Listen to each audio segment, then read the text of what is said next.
right? Screw the Teflon pipe.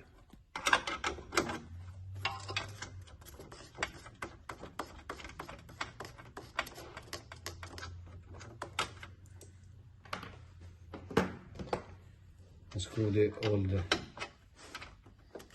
flip up.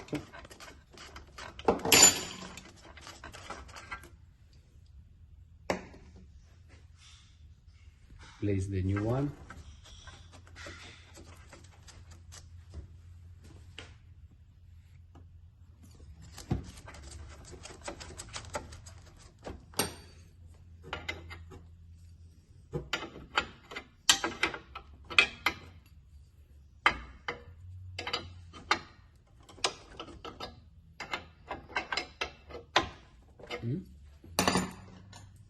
You need to cut just a bit the Teflon pipe.